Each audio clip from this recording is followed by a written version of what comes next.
Evet dostlar, Japonya'nın Osaka şehrinde balıkçılık fuarına geldik. Otelimiz hemen fuarın yanındaydı. Bütün bu geziyi Travel Lab organize etti. Biliyorsunuz Travel Lab dünyanın çeşitli yerlerinde balıkçılık turları düzenliyor. Ona bunu da kattılar. Çok güzel oldu. Biz de o sayede geldik ve buranın keyfini çıkaracağız. Çok heyecanlıyım. Balıkçılık sevdası insanlar için bir Luna Park gibi bir yer burası ve hani müthiş keyif alacağımıza eminim. Şimdi burası fuarın girişi. Tabela bu. Burada da fuar merkezi var. Az sonra giriş başlayacak. Oğuz'u bekliyorum arkadaşım. O bana hem kameramanlık yapacak hem birlikte daha keyif alırız diye düşünüyoruz. Az sonra içeri giriyorum. Devam edeceğiz. Her anı çok heyecanlı ve yeni şeyler göreceğiniz bir video ileri almayın. Çok büyük bir organizasyon arkadaşlar. Burada şimdiden bilet kuyruğu. Oo. Bilet kuyruğu da değil bu. Bileti olanlar her halükarda buraya mı kuyruğa mı giriyor? Bakın. Hadi biz neyse balıkçılık malzemelerine daha açız. Japonların yatağında olup bu kadar olmaları inanılır gibi değil. Oo. Bak kuyruğa bak. Bir tanesi burada.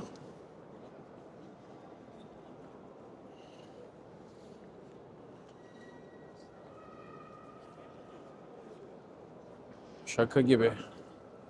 İnşallah bu sıraya girmek zorunda değilimdir.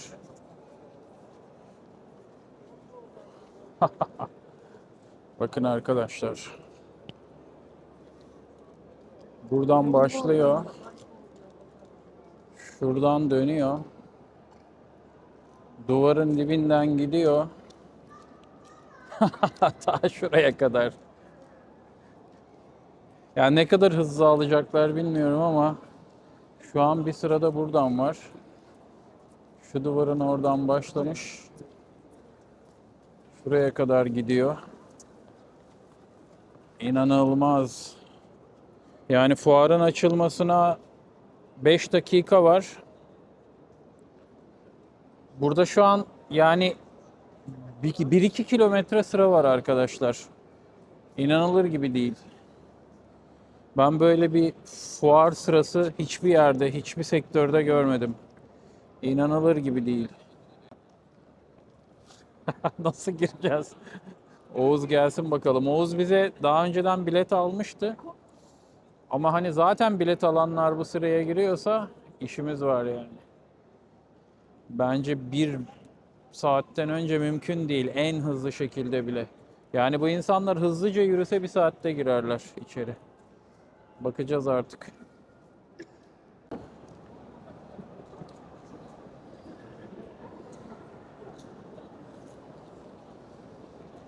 Burada da böyle bir çanlardan oluşan ork gibi bir şey var arkadaşlar. Ama belli ki hani sergilemelik şu an kimse çalmıyor. Çok enteresan bir ses çıkarıyordur. Evet size bahsettiğim sıra.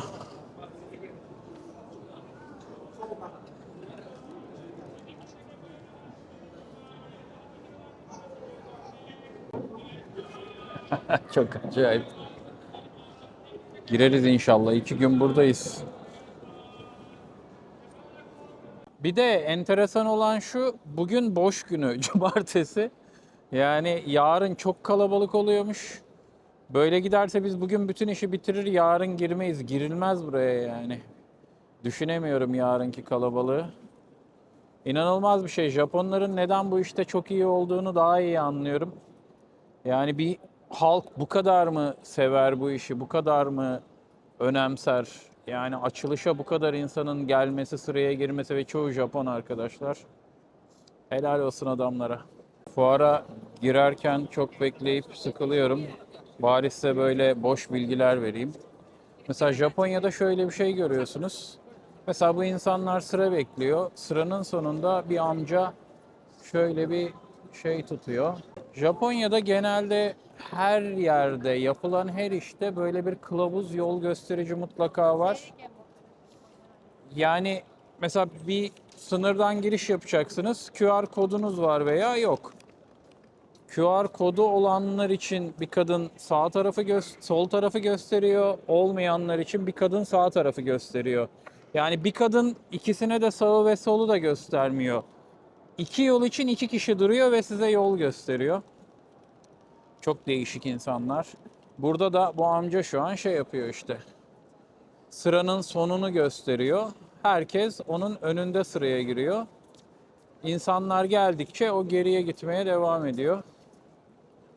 Acayip adamlar yani, bir yerde sistem ve düzen için 3-5 kişi görevlendiriyorlar. Çok önemli onlar için.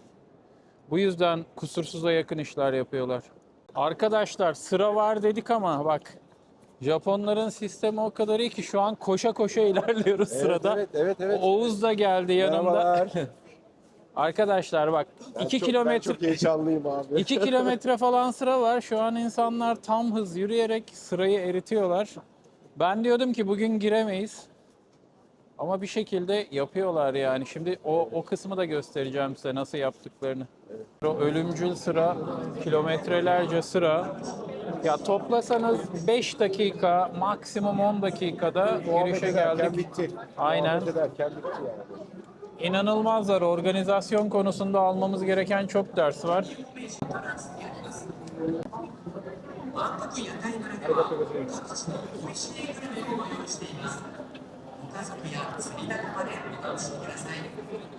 Tekrar gidebiliyoruz. Ha, güzel. Arigato gozaimasu. Evet arkadaşlar, içerideyiz. Çok acayip arkadaşlar. Burada böyle piyango, loteri gibi bir şey. Bize buzdolabı poşeti çıktı. Ama böyle bayağı güzel kamışlar falan çıkanlar var. Ha bir de şey galiba bak. Biz buraya verdik. Burada da çok indirimli ürünler, Evet. batan geminin malları şeklinde bir durum var. Sahteler, silikonlar falan. Silikonlar. Bakın burada böcek satıyorlar, silikon. 2000 yen. Tatlı su için. Yalnız şey çok acayip. Hani biz bu ürünleri açız, böyle heyecanlanıyoruz. Adamlar bunun içinde olmasına rağmen nasıl saldırıyorlar sabahın köründe? İktisat biliyorlar. O yüzden. Bence bunu bir eğlence kısmı da var ya. Öyle gibi. Evet. Hani böyle karnavala gelmiş gibiler böyle. Bak böyle ellerine şeyler alıp Sepet alıp bak adam Hayabusa'nın ben sana bir şey ışıklarını falan söyleyeyim, aldı. şey yapalım. Buraya dönüşte falan bakalım. Tabii Şimdi tabii bu biz içeri kalabalıkta girelim, hiç standları gezelim. gerek yok yani. Japonya arkadaşlar da gözlük konusunda çok iyi. Çok iyi. Yani fiyatlarda Türkiye'nin 1/4. Burada direkt gözlük standı kurmuşlar. Sırf. Bak Aa, orada böyle. yapıyorlar hatta. Evet. Gösterdik mi? Ay. Arigato gozaimasu. Bak bizim ikinci elde çatır çatır giden daivaların sahteleri şu an burada sepette bedavaya satılıyor. O dayvalara bak. Evet. Bunlar kaç para? SDR'lar. Mesela maksimum 2000 yen, işte 500 lira arkadaşlar. Batan geminin malları. SDR. Lüfercilerin bir numaralı sahtelerinden. Çılgın. Bak burada tie rubber'lar. Evet. Aa, Hayabusa'nın şunlara tayralarına bak. bak. Evet evet. Çakallar. Bak Luxel'in ürünleri. Ve arkadaşlar izdihama bakın, kalabalığa bakın. Vay, hayatta İnanılmaz. girmem ürün için. Ben de Gel öyle. gel gel. Hadi. Kaç.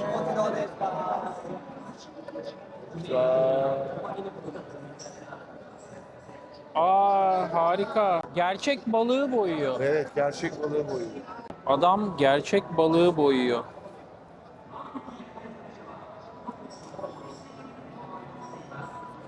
Bakın bu gördüğünüz gerçek bir balık ve bunu boyuyor.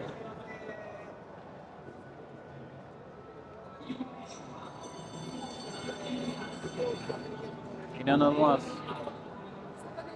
Baskı yapıyorlar. Burada boyuyor Bak burada kağıda baskı var. ve daha sonra aynı balıktan balığı kalıp olarak kullanıp arkadaşlar böyle eserler çıkarıyor. İnanılmaz. Ben bunlardan kesin alacağım. Kesin alacağım yani. Trança, sinarit. Bakın bütün balıklar var. Arigato. Kalamar. Onların özel kaya balığı.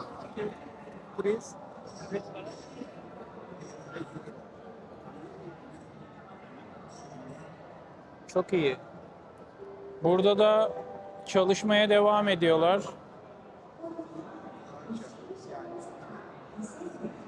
O aileden.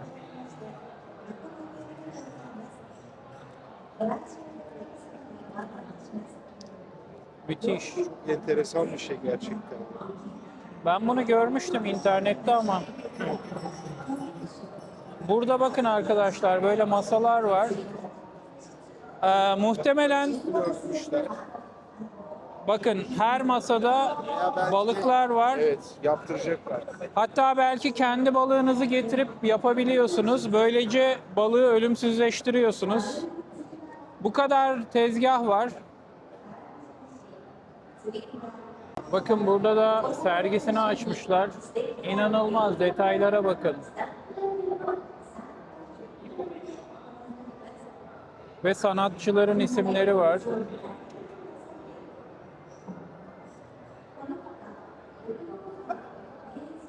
Çok güzel ya. Bunlardan alacağım.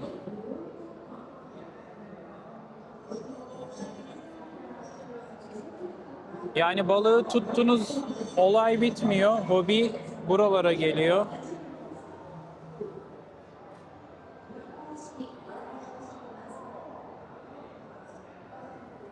Çok iyi. Burada trançalar.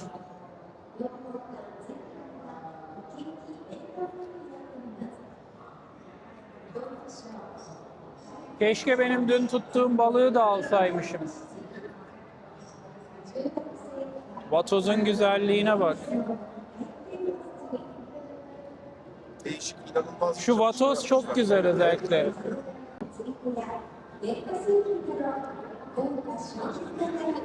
Müthiş, şuna bakın. Müthiş.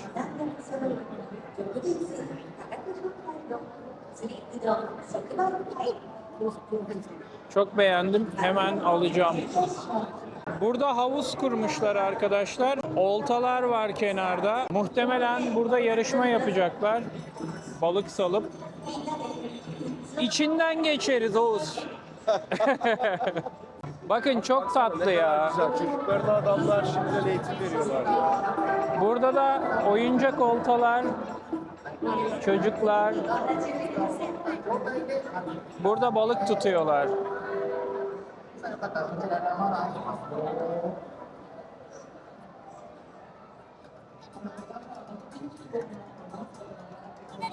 Ya çok şeker. Bir kültür işte çocuklara böyle öğretiliyor arkadaşlar. Küçücük çocukları fuara getirmiş herkes, aileler gelmiş geziyor. Her yaş için aktivite koymuşlar. Burada da daha büyüğü var ama yaşı biraz daha büyük. Ben şuradan girip çekeyim. みんな揃ったかなできたじゃあ簡単なルールスター Ya bayıldım var ya, bayıldım yani. もらったお友達が優勝となります Oğlumu da buraya getirip bunları yaptırmak isterdim. Bir de bak hemen sepet attım. Evet şu an yarış yapıyorlar. Kancayı bize takabilir. あっちのお兄ちゃんは2匹目かないいね順調 Bak bu kız 順調 çok iyi çalışıyor. İkinciyi tuttu. さあこのままね1匹でも多く釣ってってくださいね Üçüncüyü その中に tuttu. 磁石が入ってますその磁石狙ってもらったらね簡単に釣れますか Çok らね profesyonel. お魚のちょっと前ぐらいに、竿を置いてあげると、お魚が食いついて、簡単に釣れたりしますからね。皆さん頑張って釣っていきましょ İnanılır gibi değil ya. う。なかなか釣れないよとか、なかなか外れないよっていうお友達は、お父さんお母さんにちょっと手 Şimdi anlıyorum insanlar neden sabahın köründe sıraya girdi ailelerle. Harika. Yine çocuklar için 輪投げ遊びに来てください。豪華商品たくさんあります。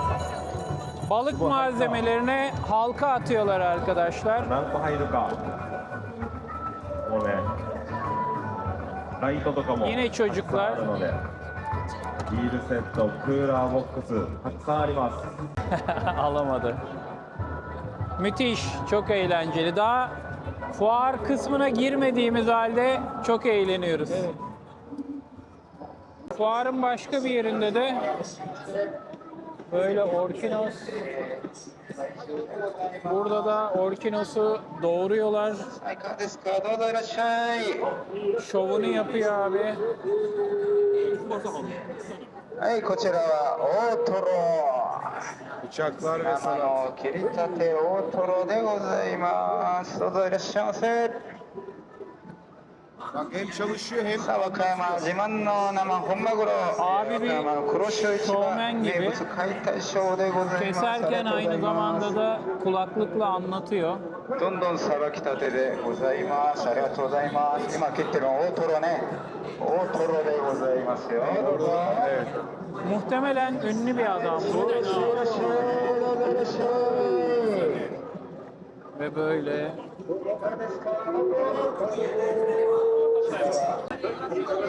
Sashimileri yapıyorlar.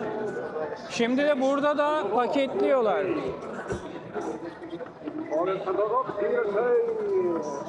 Sonra sıra var abi. Burada da insanlar hemen satın alıyor yapılan şeyleri. Evet, burada Neden bu kadar pahalı acaba? Ben merak ettim biliyor musun? Alıp bir kahvaltı mı etsek? burası markaların olduğu 6B'den başlıyoruz. Oğuz'un eli ayağı titriyor şu an görüyorum. 下まだ確認してます。あ、大丈夫です。 Aman aman aman aman aman. Gozaimasu. Evet arkadaşlar ilk hole girdik. Şimdi kendimizi Oo yalnız ısı acayip değişti. İnanılmaz. Evet arkadaşlar hazırsanız başlıyoruz. Direkt Shimano'dan başlayalım. Şimdi size böyle bir genel yürüyeceğim arkadaşlar. Sonra stand ürün bir şeyler çekmeye çalışacağım. Çünkü Japon, iç pazarı için özel el üretimi ürünler falan da var. Evet. Can yeleği için bile Marka var. farklı marka var. Bak mesela gözlük markası var görüyor musun? Benim aldığım Yani- gözlük. Ha farkı ne? Biraz daha profesyonel. Bak şunlar çok iyi böyle. Kenarları korumalı. Bunlardan alabilirim. Ama buradan alamam zaten onu. Sen nereden aldın? Mağazadan alırız abi. Ha. Evet arkadaşlar sevdiğimiz markaların başında gelen Shimano standıyla başlıyoruz. Çocuklara şapka veriyorlar galiba. Çocuklara veriyorlar bir de yok.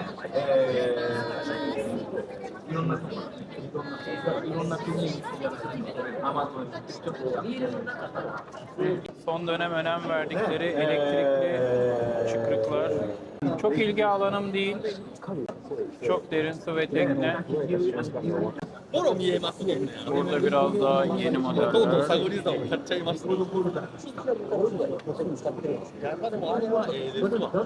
Bunlar koy yapıyor. Cardiff serisi. Çok inceler. Shimano'nun ayakkabısı. Şu an burada deniyor. Burada da ayakkabının detayları arkadaşlar. Bakın kaç katmandan oluşuyor ayakkabı. Hepsini tek koymuşlar. Ayakkabının bitmiş hali. Burada katmanların tabanları. Burada şeyi gösteriyor. Mesela şu tip kayadasınız. Yosunlu kaya. Şu tabanı kullanın. Daha böyle dere yatağı taşları şu tabanı kullanın. Böyle üzerinde çamur olan zeminlerde bunu kullanın şeklinde. Müthiş. Light game, X game, mid game. Burada hepsini sıralamışlar.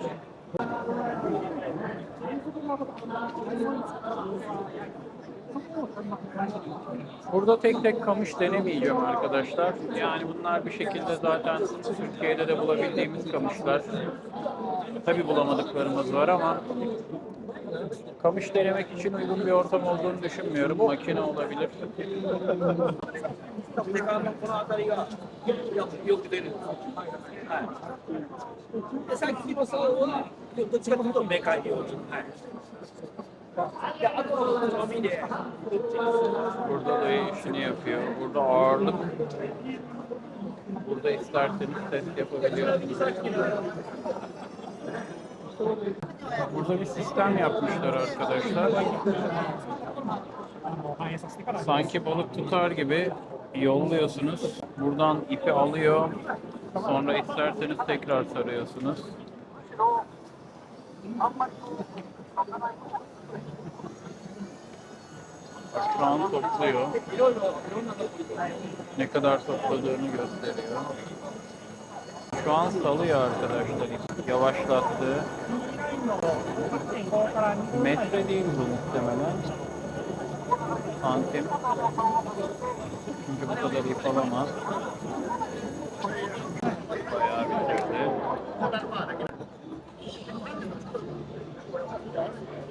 Sonra da saracak. Çok iyi. Burada yine büyük balık, big game.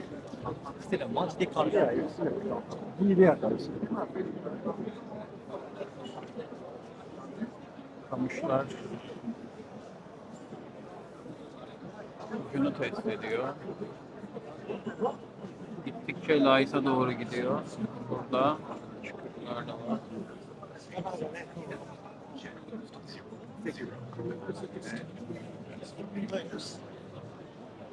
Burada Hop Sniper serisi ama çok büyük sahteler. Burada Hop Sniper longlar.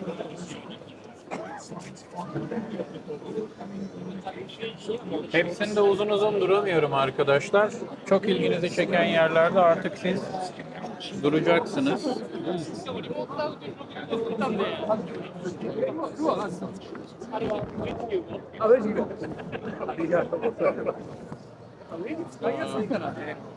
Lipstadt serisi.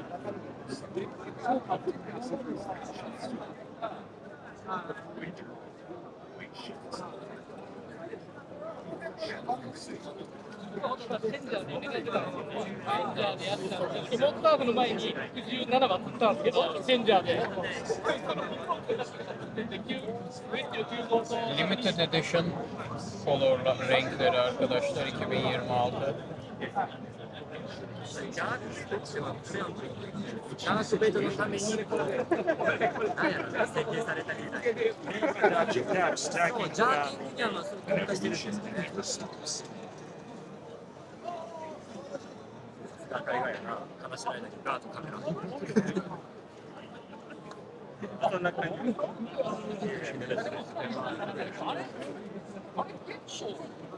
Jet Boost sahtelerinin iç sisteminin maketini yapmışlar. Burada da küçük olanlar şeffaf ve renkler. Sonra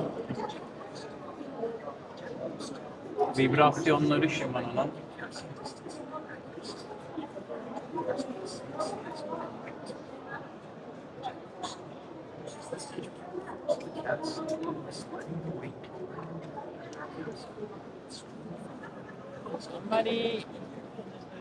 Bunlar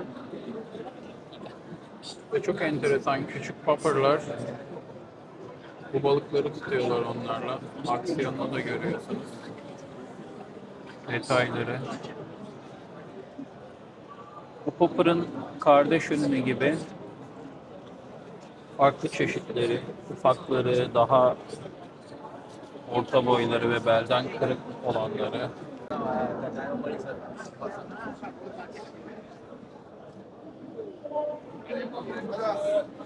Burada O kadar çok çeşit var ki arkadaşlar, başım dönüyor artık yani. Biz gerçekten hiçbir şey görmüyoruz Türkiye'de.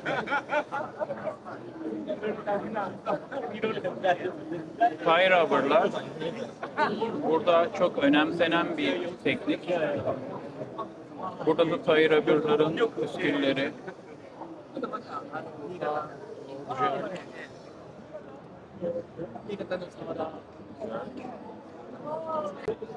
Olayı görüyorsunuz arkadaşlar. Burada anlaşılıyor mu bilmiyorum ama hani bir karış bu saftalar. Enteresan, böyle yarı silikon, yarı sahte gibi bir şey bunlar. Arkada tek iğne. Çok enteresan. Burada yine sistemi var. Cardiff Dice 45F, 55F.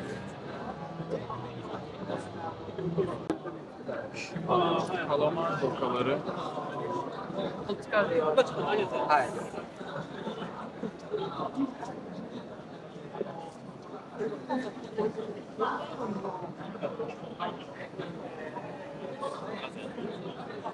Çok basit renkler bunlar arkadaşlar.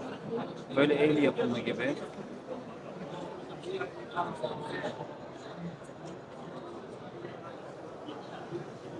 Burada böyle değişik şeyler. Mesela bu kalamar zokasının üzerine şunu takıyorlar. Bu hale geliyor. Kalamarın üzerinde yengeç var. Çok enteresan. Bu ışıklı, derin suya attığınızda muhtemelen kendinden ışıklı. Taco Master serisi. Çok iyiler. Bunların hepsi ışıklı arkadaşlar. Bu sadece bir örnek. Burada bizim de kullanabileceğimiz AG zokaları. Şunlar enteresan kurşunları.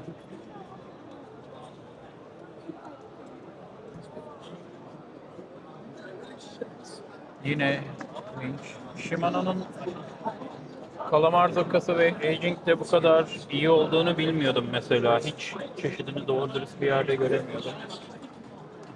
Mesela light aging, bunlar her türlü bizim oralarda çalışır.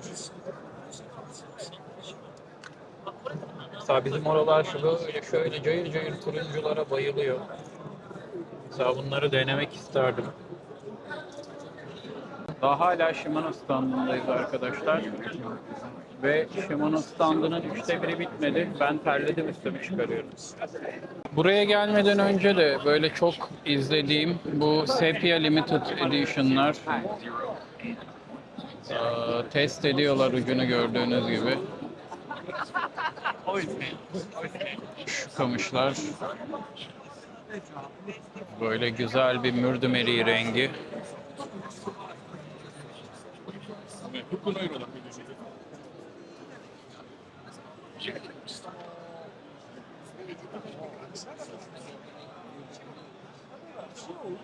Uç aksiyonlarını kontrol ediyor.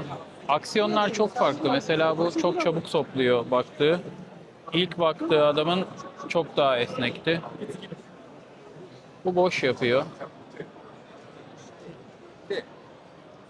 Belli bir kiloya ayarlı.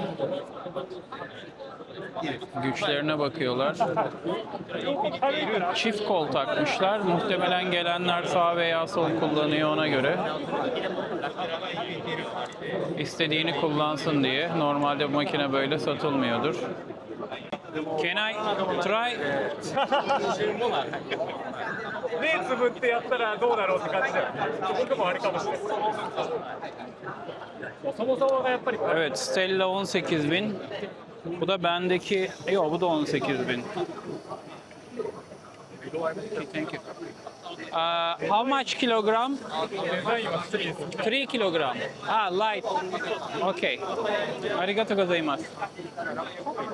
3 kilogramı arkadaşlar. 18.000'lik Stella'lar. Hiç bana mısın demeden çeviriyor yani. Direnemiyor. Burada Vanquish'ler. Şiir gibiler yani. Dönüşe bakar mısın? こちらが23年モデル、こちらが26年巻きだけ変わったの。あ、そうです。巻きを軽くさせていただきました。これも25%軽い。あとは同じです。 Burada tek tek test edebiliyorsun. 15もない。 Stellalar etkileyiciydi. 3 kilogramda hiç bana mısın demiyor yani. 3 kilogram bir balık gelse sürükleye sürükleye çekersiniz 18 bin 20 binlik Stella'yla. Burada yine makinalar. Bunlarda çok detaya girmeyeceğim arkadaşlar. Yani bizim geç de olsa genelde bulabildiğimiz makineler. Onları tek tek uğraşmaya gerekli bulmuyorum, anlamlı bulmuyorum.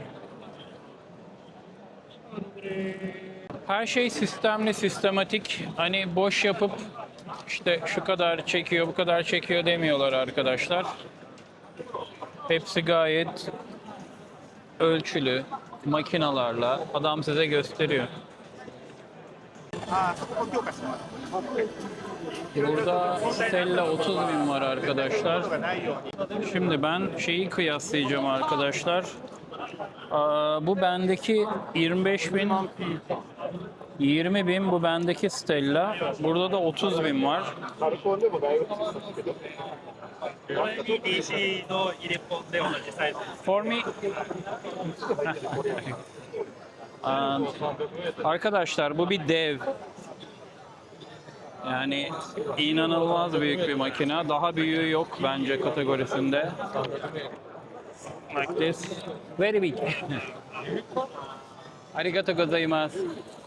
Yani 20 binliğin bir %30, %40 daha büyüğünü düşünün. Devasa bir makine. Ama hiç de öyle ağır değil. Gayet kullanılabilir. Stella başka bir dünya. Neyse ki şanslıyım, sahibim bir tane 20 bin Stella'ya. この辺を両手で持ってもらって、もうちょい上持ってもらって Shimano Big Game まだ立て Concept てこれ Offshore ぐらいで。 Rock これ Shore が引っ張っていくんで、まあこれを維持する感じ Bunları gösteriyor で、 arkadaşlar. 体重を使って腕じゃなくて体重で支えたら楽だと 14 binlik Stella. まあこれ5キロです。これ10キロ。これ今15キロぐらいです。まだいけますか。これ15キロぐらいです。これを Burada sıraya girmişler キープできたらまずは ve test yapıyorlar. これが20キロです。まだいけますか。もうちょい行くと、これまあ20キロ。 Bayağı kasklar, korumalar asılıyor. Çok iyi. Vakit olursa buna ben de girerim. Bakın çok güzel. Yukarıda oltanın dereceleri var. 90, 60, 45. Her türlü koruma önlemini alıyorlar. Kask vesaire. Çünkü her şey olabilir. Lider kopabilir, ip kopabilir. İnşallah 3-5 tane de surf casting ürünü bulabilirim. Evet arkadaşlar, Shimano surf casting ürünleri koca standta sadece bu kadar. Burada Surf Chaser. Mesela burada Surflander. Bu güzel bir kamıştır. Avrupa'da bunları görmüştüm. Competition'a benziyor ama değil. Project olarak geçiyor. 425 XT. Yine Surf Gazer'ın siyah olanı. Spin Power.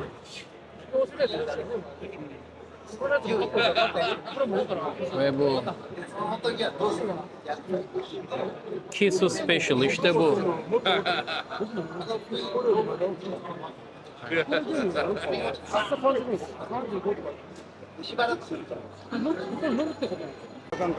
Put me. 彼、俺、 No, I try and cameraman. カメラマン、 Yes. カメラマン。 Yes, like this. Evet arkadaşlar, bu Shimano'nun efsanesi. Taci abi bayılır. Kisu Special. Üzerinde de yine Kisu'nun makinası. İnanılmaz hafif. Spin gibi bir makina. 405 santim. Yanarlı dönerli renkleri var. Müthiş. Taci abi senin için bakıyorum. Kiss Special set. Ah. Arigato gozaimasu. Abi de bana kameramanlık yaptı. Teşekkür ederim. Burada da makina. Surf Leader. Türkiye'de satılan kamışlardan hiçbiri yok. Bizim aldığımız Avreteknum da iyi bir kamış. O da burada yok. Bir şekilde kendi iç pazarlarına göre olan malları öne çıkarıyorlar. Burada Limited Pro'ların yeni versiyonları. Burada gözlükler. Burada Shimano. Aa bak bunlardan alabilirim. Nerede acaba? Çok güzelmiş. Shimano Crocs'lar. Aşağı sandaletler. Süper. Hiçbir yerde görmedim ama. Shimano sandaletler arkadaşlar. Bundan mutlaka almalıyım. Bunlar da Crocs tarzı. Bunlar da çok iyiymiş. İkisinden de almalıyım ama daha gelmediler, muhtemelen fuardan sonra olacak. Artık gelen giden dostlara aldıracağız. Ya da bir daha geliriz kısmet olursa. Yine Shimano'nun çizmeleri, iç astarları. Burada kayma testi yapıyorlar. Hatta burada ıslatıyor. Kaymadığını tabanların göstermek için elinizle deneyebiliyorsunuz. Genelde siyah seviyorlar. O grip çok iyiymiş. Ateş ediyor.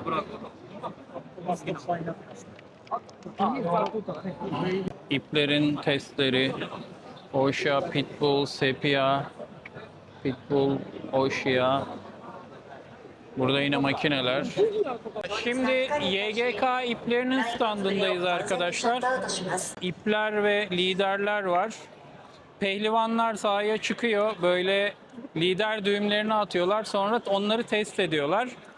Ve olan çeker değerine göre de sıralama yapıyorlar. Şu an Varivas'ta birincisin galiba Oğuz. Öyle gözüküyor abi. Hadi bakalım.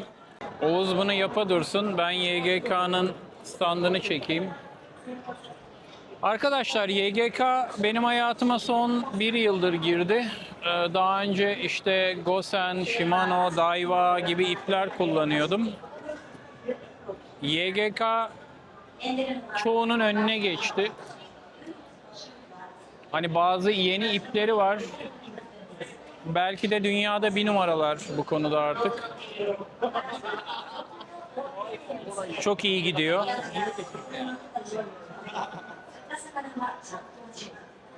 Burada şey yapmışlar. Akvaryum aynı zamanda ekran, inanılmaz. Çok başarılı.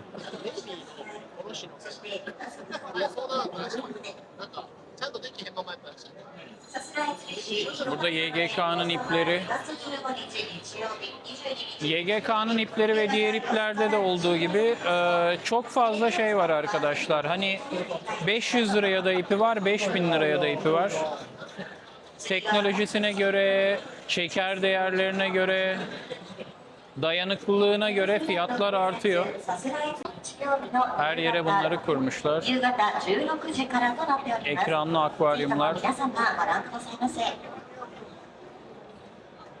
Burada ProStaff sistemi çok iyi çalışıyor. Bunların çoğu ProStaff arkadaşlar. ProStaff dediğimiz şey de aslında sizin benim gibi balıkçılar. Ama işini düzgün yapan, düzgün firmayı iyi temsil edeceği düşündüğü insanları ProStaff yapıyorlar.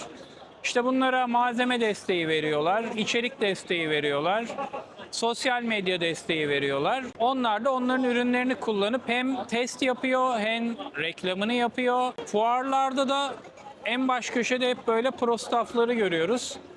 Bunun iyi tarafı, fuara gelen balıkçılar, insanlar bu ProStaff'ları birebir yüz yüze tanıyorlar. Burada görüyoruz mesela hani firma çalışanlarıyla kimse muhabbet etmiyor ama ProStaff'larla herkes kanka, geliyorlar, aa ne haber falan. Muhtemelen birlikte balık tuttuğu insanlar da olabilir. Dolayısıyla bu ProStaff sistemi bence Türkiye'de de olmalı ve oluyor gibi olanlarda daha iyi çalışmalı. Sektör böyle çok şey kazanıyor ve gelişiyor bence. Bir kere ofis başında oturan adam gibi değil. Yani balıkçının derdini anlıyor, konuşuyor, firmayla bir arabuluculuk yapıyor.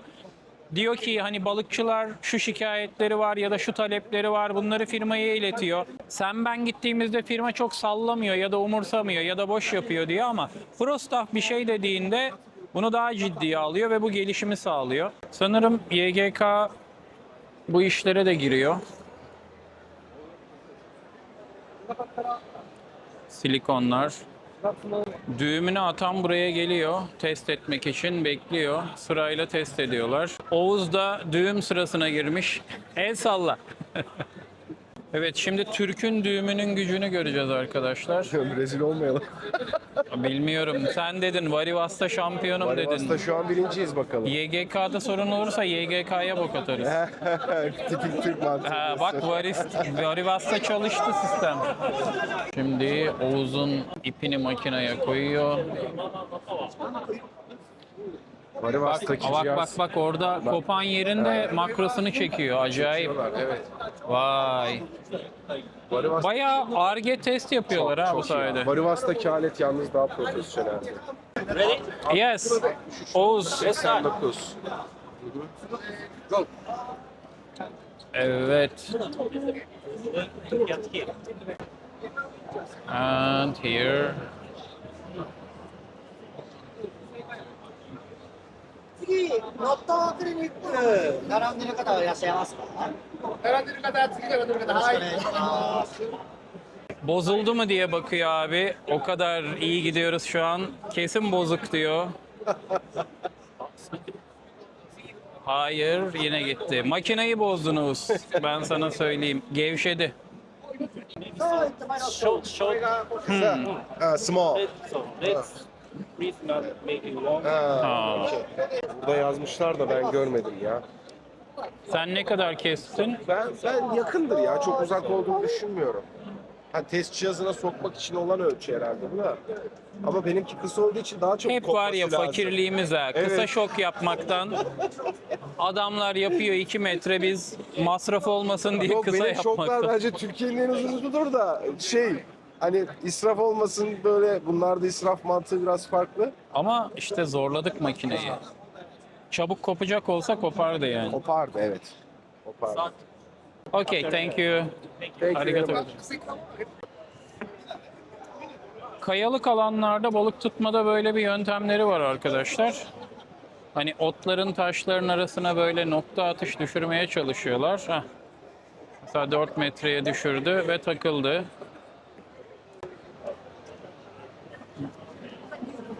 Buraya bot da yapmışlar. Attı, takıldı. Çok eğleniyor. Mesela şurada bir adam var, Photo Point, Bass Pro. Bunlar alabalıkçı, ben size söyleyeyim. Burada da bu adam var, bu fotoğraftaki adam. Bu. Yok, biz alabalığı tereyağında seviyoruz. Şaka bir yana çok zevkli bir teknik ama hani hem yer olarak bana çok uygun değil. Balıkçılık biraz da yaşadığınız yerle ilgili. Yaşadığınız yer neye uygunsa onun balıkçısı olursunuz. Yoksa alabalık, özellikle o fly fishing falan bayılıyorum, keşke yapabilsem. Evet, 4x4 kitchen olduğumuz için arkadaşlar burada Truck Cargo diye bir marka var. Böyle plastik kasalar yapmış. Taşıma için.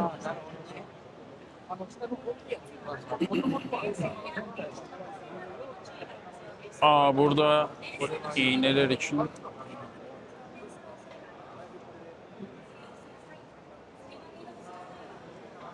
Truck Cargo.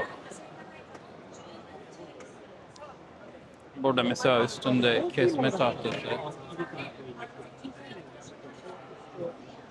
Evet arkadaşlar, burada Squid Mania, yani kalamar manyağı, Türkçesi, markası. Eiji kamışlar. Ve zokalar.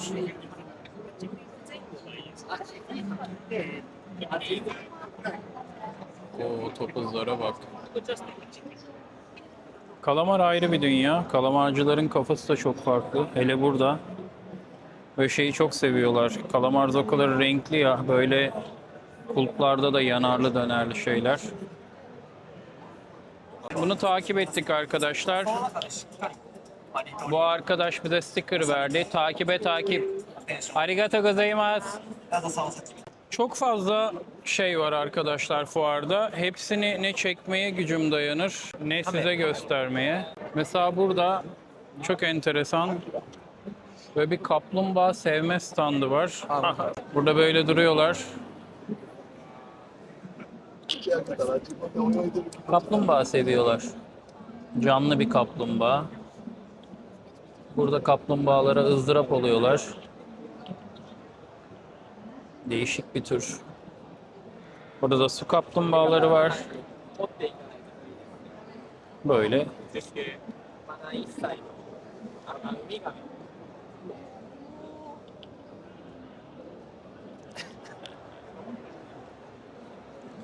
Değişik insanlar Japonlar. Burada değişik bir stand.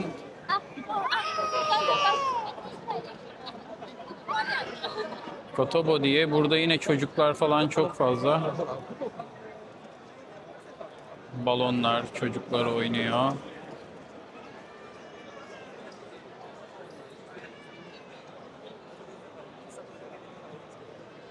Daha ekonomik balıkçılık için böyle plastik gibi bir malzemeden botlar. Kalamar zokalarında benim de yeni keşfettiğim bir marka. Crazy Ocean. Değişik bir stilleri var. Alışılagelmişin dışında. Böyle farklı ağırlıklar kullanıyorlar zokalarda. Jigleri de var. İlgi çeken bir firma. Ama standı daha ufak. Şimdi Hayabusa'ya geldik. Sevdiğim ve kullandığım markalardan birisi. Jigleri çok iyidir. Kalamar zokaları. Mesela bunlardan haberim bile yoktu.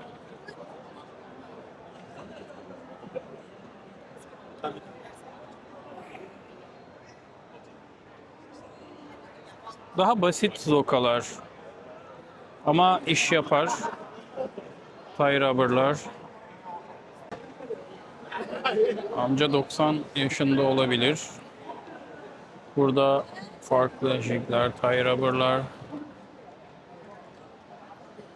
Burada çapariler. Hayabusa çapariler arkadaşlar. Mesela bunlardan da hiç haberim yoktu.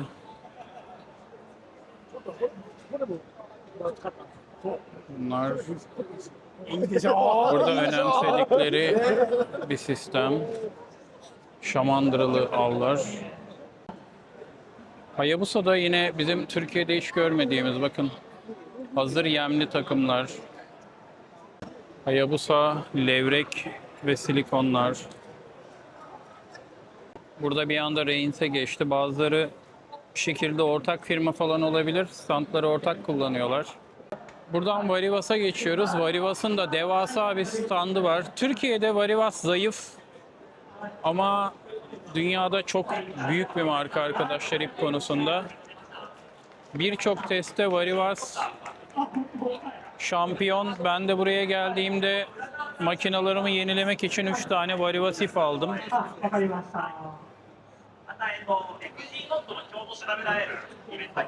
Maalesef Türkiye'de Varivas'ı bulmak da zor. Sahteleri var. Ve fiyat olarak da zaten çok yüksek. Yamashita bu işteki en iyi markalardan birisi. Çok iyiler. Bunlar senin adına. Aldım biraz zaten. Evet. Yine Yamashita dipsiz kuyu arkadaşlar. Böyle daha simple seriler.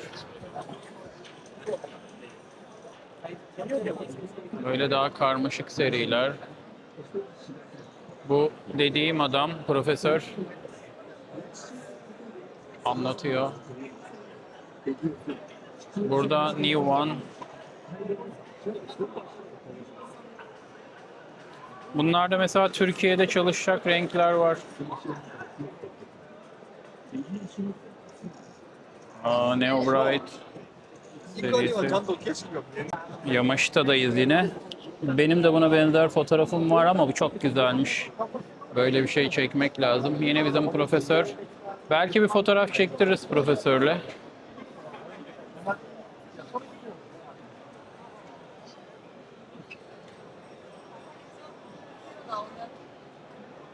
유치원 사람들은 전부 사겠죠. 새로 나온 게 이거는 아마 여기서부터 여기까지 Yamashita. Ya çok güzellermiş. Adamın az önceki adamın da şeyi var.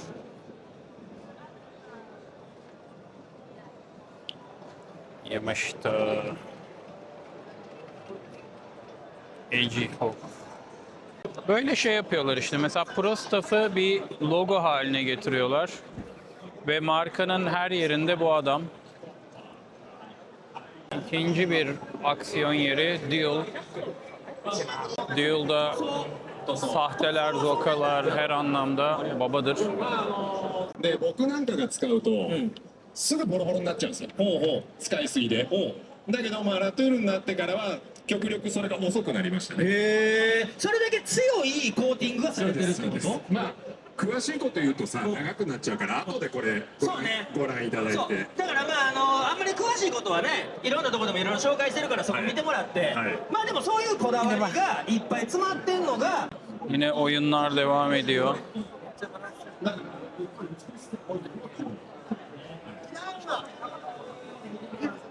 Ön ayakları nasıl hareket ediyor görüyor musunuz?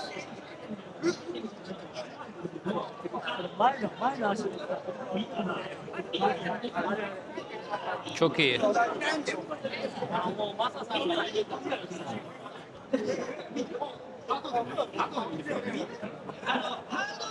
UV ışık vermişler. Orada etkisini daha iyi görebiliyoruz. Burada da elinizle dokunabiliyorsunuz. Parçalar var. Bağlı.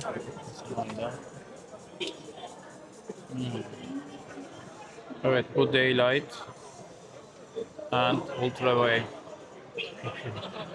Buradan düğmeye basarak değiştirebiliyorsunuz arkadaşlar. Ultrawave, Daylight, Ultrawave.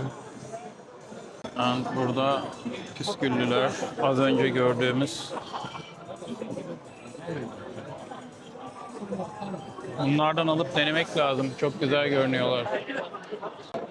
Yani her balıkçılık branşının her ürününü tanıtmaya kalksam burada bir yıl başka bir şey yayınlayamazsın ya. O kadar detay var ki. Şimdi mesela burada da diğer sahteler. Hızlıca geçiyorum. Şimdi sevdiğimiz ve kullandığımız baba marka Fuji. Bura Fuji'nin ürünlerini gösterdiği yer. 2021, 2022, 2026. あれ赤白はマスキングで売ってるんですか？あれマスキングで加工してるんですか？ Burada mesela Ruby Guide'lar. Çok güzelmiş be. Bak, ultraviyole ışıkta parlayan guide'lar. Acaba surf casting'e uygulanabilir mi? Çok iyi.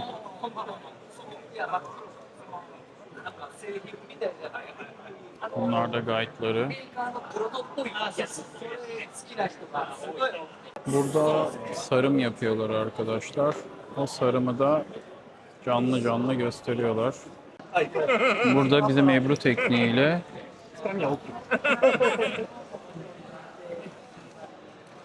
şu şekilde rodları boyuyor.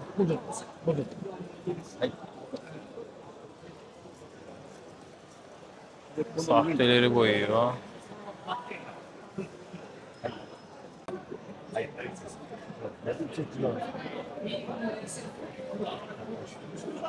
Oradan sokup oradan çıkardı.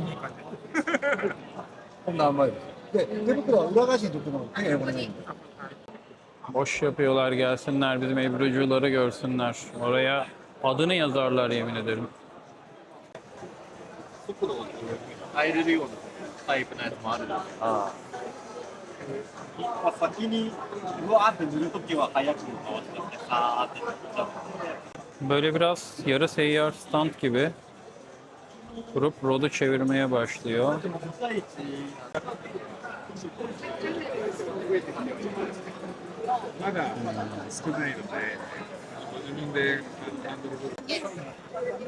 Okay.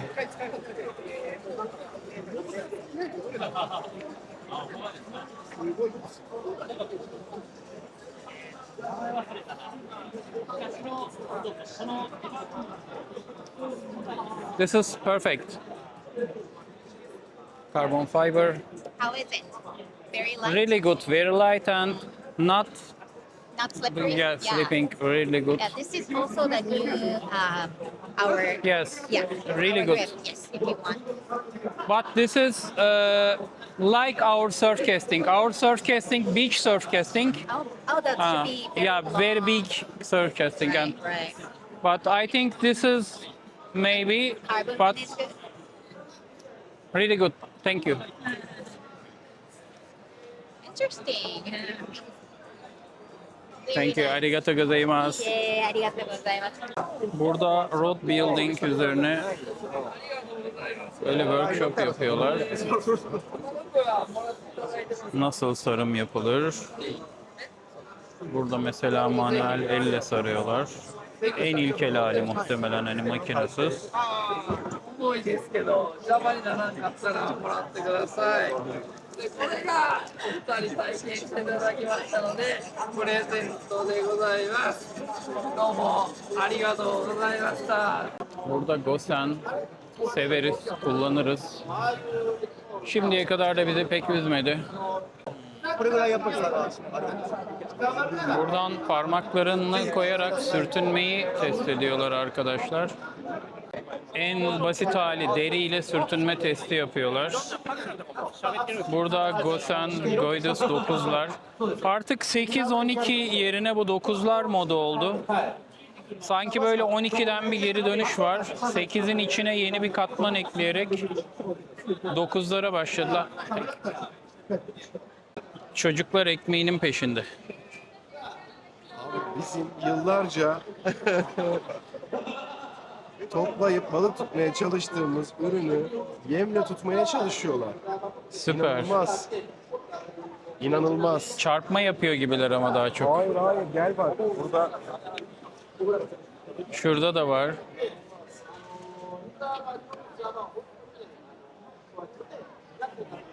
Abi teke tutuyorlar ya gerçekten. inanılmaz abi bak Bunun burada, çocuklar arasında ben yarışmasını sana bir şey yapıyorlar. söyleyeyim. ya. Burada şaşkınlığımız bitmeyecek ya. Evet arkadaşlar, teke avı yeni bir balıkçılık İğne yok. kategorisi. Yani sadece yemi kıstırmak için bir aparat Ha. var. Yemin ucunda onu yemi yemesini sağlayıp tasın içine alıyorlar.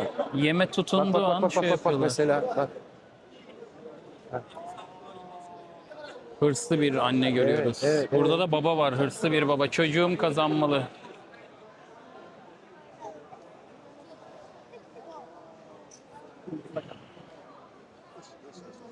Uluslararası teke turnuvası arkadaşlar. Kaçtı.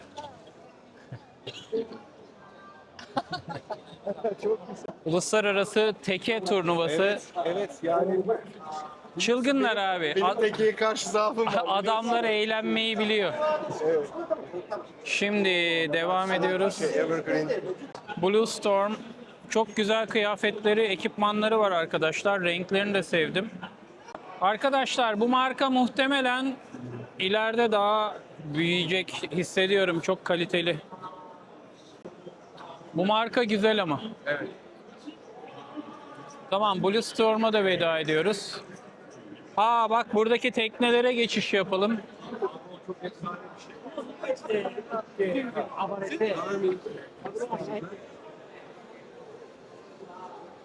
Evet, burada böyle adamlar şovunu yapmış Garmin. Sence kaç paralık Garmin var aletin üstünde? Çok paralık. Her şey Garmin yani Bir görüyorsun. tane zaten sadece Suzuki'nin 140 beygir. Onu geç Garmin'de bile baksana. Hayatımda ilk defa Garmin Minkota gördüm. Geçen sene çıkardık. Evet arkadaşlar, Garmin standı burası. Garmin'in Minkota'sı. Zaten Japonya'da Garmin veya Furuno başka bir şey kullanmıyor. Evet. Furuno Türkiye'de daha güçlü. Garmin daha güçlü. Garmin mi daha güçlü? Furuno da güçlenmeye çalışıyor. Ha. Bizim tarzımızda balıkçılar için ama ikisinin de tabii kişiye göre değişiyor artık. Furuno biraz daha galiba reklamını yapıyor. Garmin biraz tok satıcı. Son 1-2 yıldır yapıyor.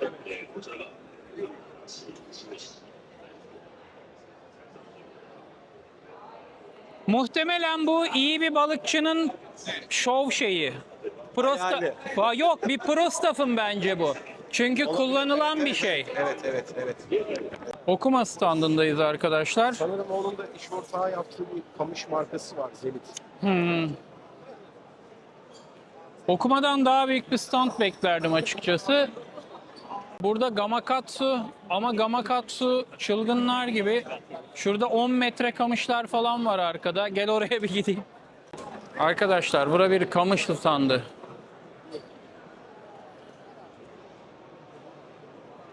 Kamışlar holün tavanına değecek artık kaç metre? 8 metre mi?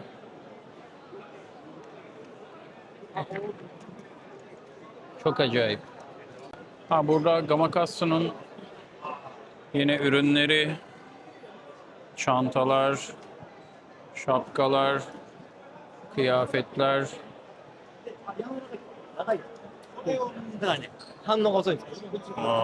Eldivenler, şapkalar çok güzelmiş.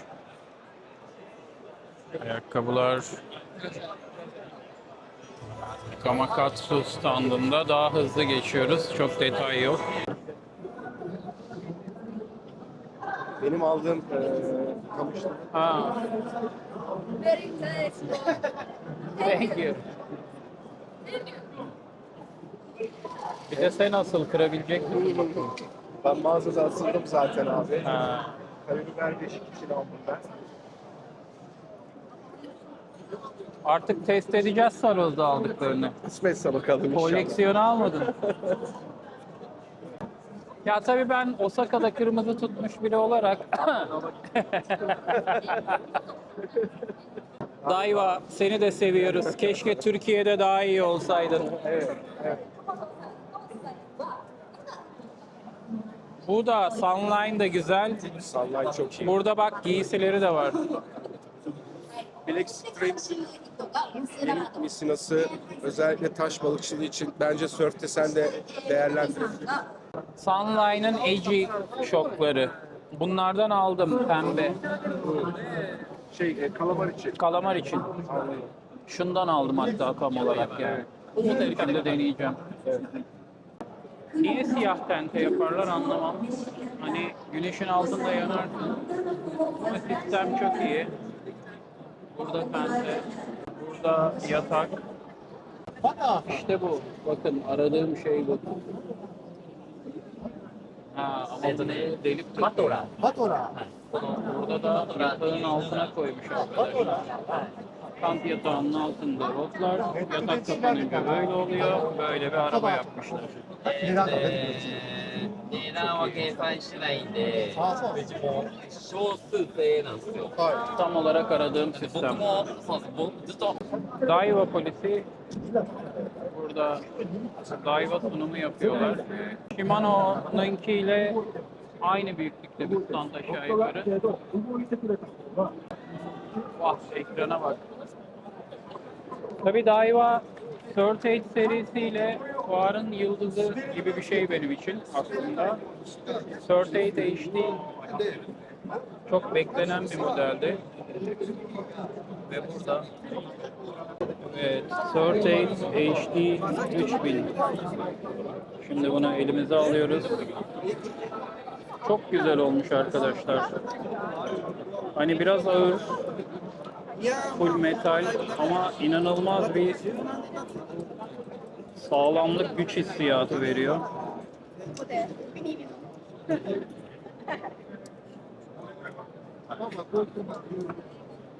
Çok güzel ve çok karizmatik olmuş. Renkleri falan.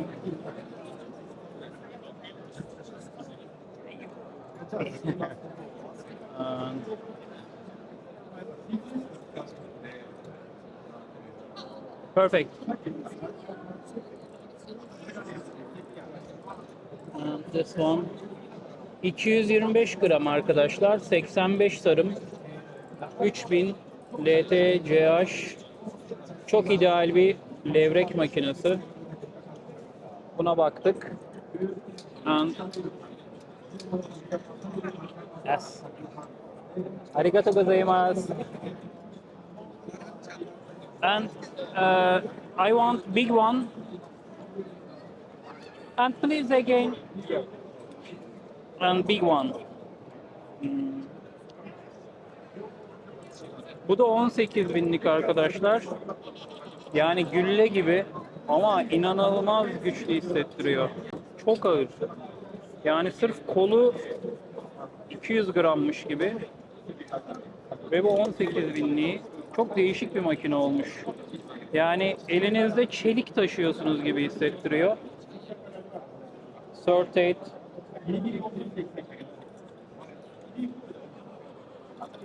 Very good. Arigatou gozaimasu again. And this one. Bunun fiyatı 104.000 yen arkadaşlar. Yani 25.000 lira. 18 binlik. 3 binliğine bakmıştık. 80.000 yen. Yani 20.000 lira civarı bu. 25.000 lira civarında bu. Şu makinenin 10 katı falan bu. Ama aralarında küçük bir fiyat farkı var. Bunlar yine pro staff'lar. 20.000, 14.000, 20.000. Arkadaşlar bu da en büyüğü 20.000. Özellikler burada. 104.000 yen. İşte tax free ile falan yine 25 lira gelecek. 895 gram arkadaşlar. Tam bir hayvan. Yeni haliyle mükemmel olmuş.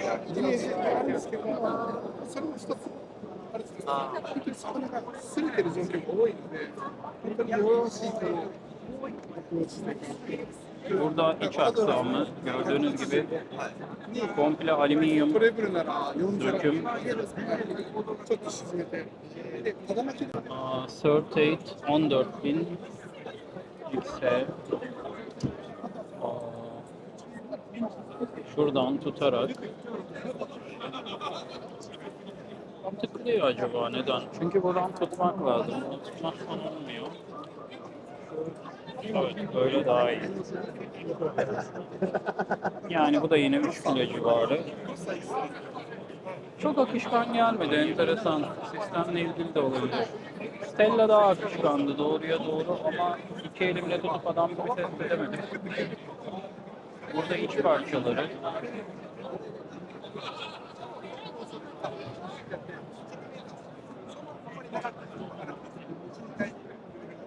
Daiva'nın surf casting'ini arıyoruz.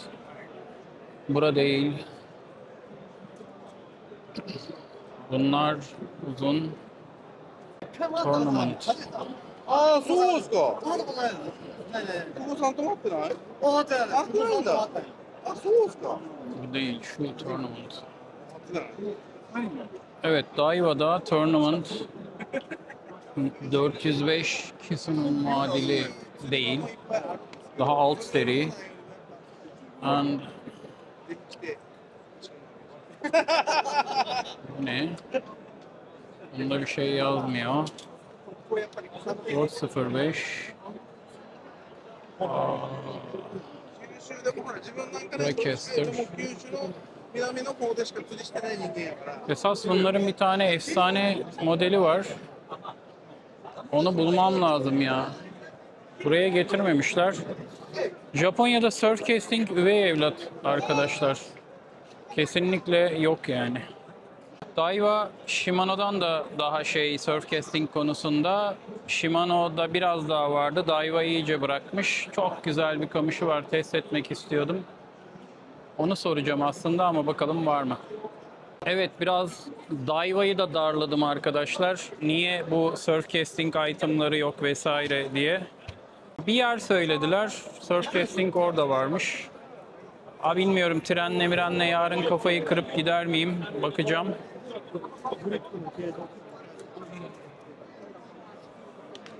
Burada Daiwa'nın buzlukları.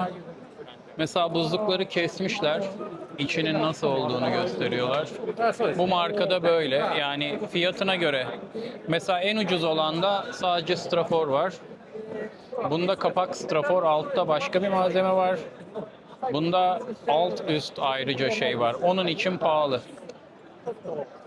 Hani dışarıdan hepsi aynı görünüyor ama içi öyle değil arkadaşlar.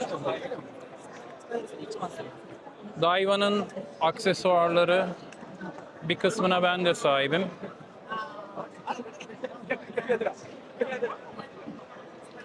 Şu gripten hem bende var hem levrek ustası dostuma aldım. Bunlardan var.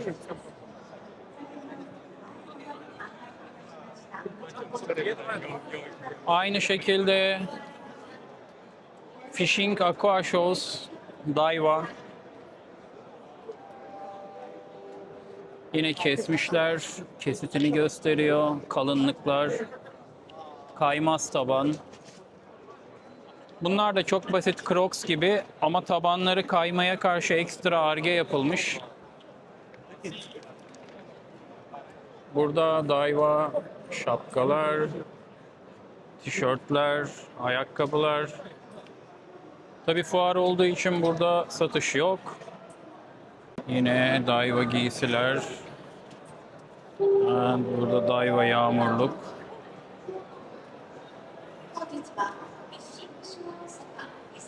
Daiwa eldiven, gözlük, şapkalar.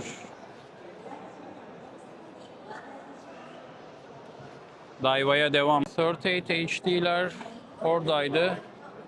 Şimdi burada R3 exist. Excuse me again. This one's where I can buy. So it's a special order through SLP Works. Yes. So SLP Works website. You Yes. can pre-order. But I am living from Turkey and problem, I think, shipping. Maybe, I'm not sure if they ship international. Because we have some tax.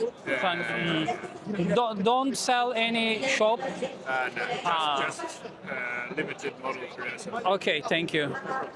Arkadaşlar burada Exist'in 20. yıl özel serisi. Sordum, sadece ship yapıyorlarmış. Yani kargo yapıyorlar. Burada herhangi bir dükkandan alamıyoruz. Burada normal Exist'ler 105.000 fiyatı. 3.000 Exist. Çok hafif arkadaşlar. Çok hafif. Hani sanki böyle içi boş bir alüminyum gibi. 85 sarım bu. 180 gram. Sadece 180 gram. Bu 77 sarım. İşte bizim daha böyle levrek makinesi dediğimiz yavaş makina. Enteresan, böyle çok parlak, fazla parlak. Çok bana göre bir makine değil. Yani açıkçası Surf 8'i daha çok seviyorum. Daha sağlam hissi veriyor. Bu biraz daha narin ve hafif. Yine buraya bakıyorum, 180 gram. Burada 2500, 72 sarım, 82 sarım, 73 sarım, 76 sarım, 72 sarım. Evet, bu da çift kollu bir Eiji makinesi. Tüy gibi, yani yok gibi. 170 gram. Çok enteresan, böyle hani böyle içi boş hissi veren bir makine. Çok hafif, aşırı hafif. Burada gittikçe küçülüyor. Şimdi aslında Stella'nın muadili biraz daha böyle Saltiga. Çok ağır ya. Çok ağır yani. Bu mesela 20 binlik 940 gram 175 bin yen. 0.28 ile çarpacaksınız bu 175 bini. Turda 138 santim sarıyor. İşte bu makina. Burada da 30 bini var. Çok ağır. Kaç para? 125 sarıyor. 1 kilo 60 gram arkadaşlar. 30 binlik Saltiga. Çok güzel görüntüsü, eldeki hissi, malzeme kalitesi.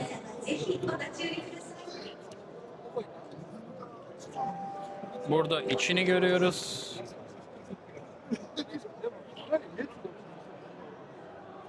Şimdi bu 1070'ti.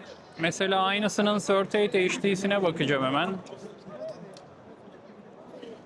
Yani büyüklerle kıyaslama yapıyorum. Küçüklerle kıyaslama yaparsam işin içinden çıkamam. 20 bin, 30 bin yok. 20 bin var. 20 binin ağırlığı 895 gram. Bunun 20 binliğine bakalım. Bunun 20 binliği 940 gram. Yani Saltiga daha ağır bir makine. Eline aldığında da bunu hissediyorsun. 38 HD hem böyle aynı sağlamlık hissini veriyor hem de daha hafif. Enteresan bir makine olmuş. Yani kendilerine daha ucuz bir rakip yapmışlar. Yani Saltiga'nın kozmetik malzeme inanılmaz mücevher gibi. Stella'nın rakibi olan bu aslında zaten. Mesela 38 6000'lik 375 gram 6000'lik 38. Mesela 5000'lik Saltiga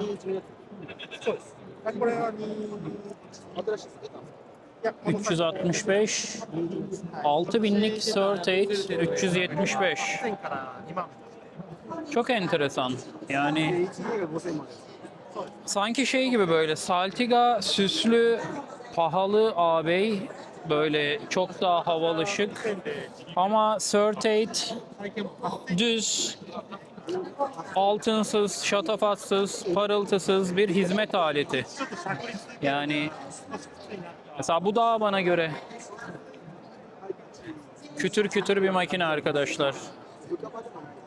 38 Heartland serisi kamışlar. Dediğim gibi kamışlara girmeyeceğim.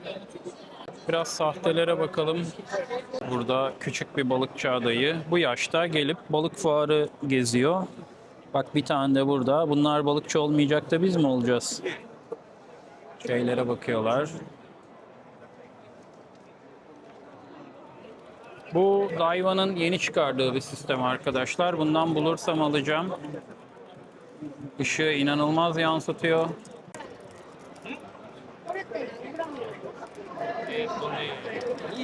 Bunun dükkanda bulursam alayım bunlardan. Bunun çeşitleri.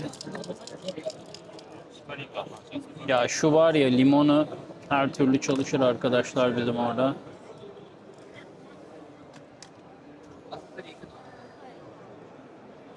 Burada şöyle ufak şeyler var, oynamalık. Arkadaşlar bu şu tarihte çıkıyormuş. Henüz alamıyoruz. Bekleyeceğiz mecburen. Arigato gozaimasu. Daiwa standı da aşırı kalabalık. Bunlar böyle dediğim gibi pro stafflar. Hepsinin forması var, adı var. Bunlar tekne şeyleri. Yani bence 3 aşağı 5 yukarı benim için hepsi aynı. Ha, burada aksiyon veren şeyler var. Parayı veriyorsunuz, sizin yerinize aksiyonu yapıyor. Böyle küçük şeyler. Burada görüyorsunuz etkiyi. Daiwa'nın ipleri. Burada da test ediyorlar.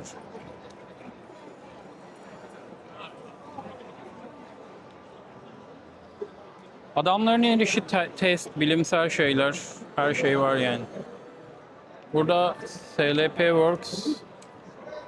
Bak şunlara bak. Çok havalı değil mi ya? なんで、ボロボロの状態で預けてもらってる、全部綺麗な状態で。よかったな。僕のジュニアもボロボロです。ボロボロです。 Burada bir şey gibi, sanki Daiwa ile birlikte çalışan bir customize yapma firması. Hani Daiwa'nın içine stand açmış ama hani Daiwa da değil. Daiwa'nın desteklediği bir Muhtemelen, çözüm ortağı. muhtemelen. Yan ürün üretiyor. Aynen. O falan. Aynen. Biraz genel görüntü. Shimano standı.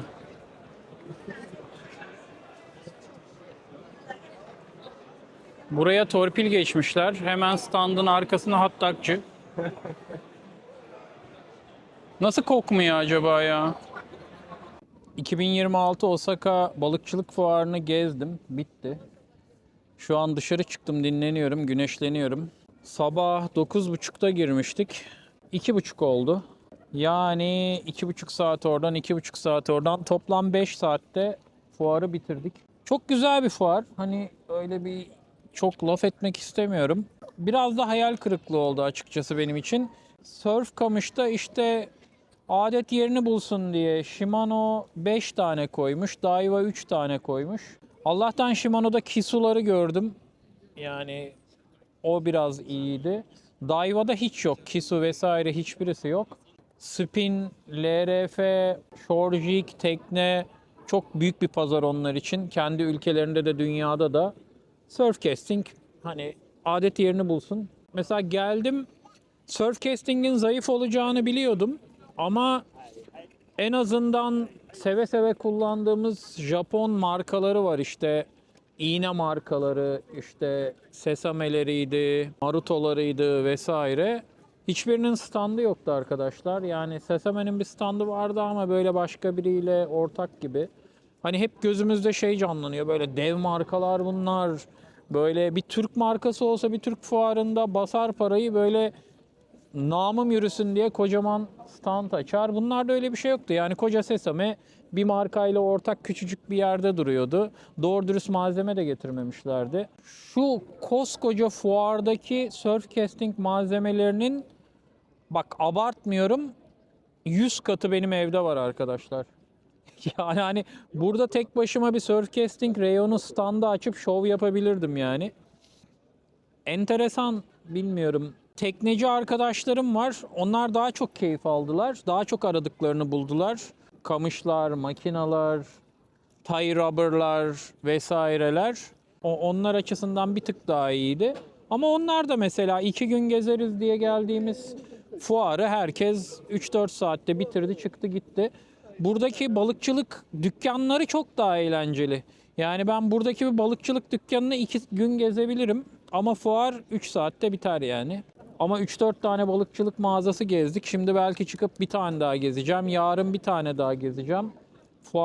Fuarından çok daha iyi adamlar. Her şeyi buluyorsun. Özetle böyle. Çok yorgunum, çok mutluyum, çok keyifliyim. Buna denk gelmek bir renk katıyor. En basitinden abi hepimizin çok iyi bildiği Mazume markası var. Balıkçılık giysisi. Ben buradan 5 tane Mazume giysi aldım. Bayıla bayıla aldım. Şu fuarda Mazume'nin standı yok. Ayrıca benim kullandığım başka birkaç marka daha var. Onların da standı yoktu. Yamashita'yı buldum. Mesela Yozuri'yi de görmedim. Galiba Yozuri'nin de standı yoktu. Bir garip yani, sanki markaların hepsi de sallamamış. İşte Shimano, Daiwa şov yapıyor. Mesela Okuma gibi bir markanın standı yok. İşte Okuma küçücük bir yerde var, böyle biriyle ortak açmış. Fuar videosu şimdilik bu kadar. Japonya balık macerası, Japonya balıkçılık marketleri vesaire olarak devam edecek.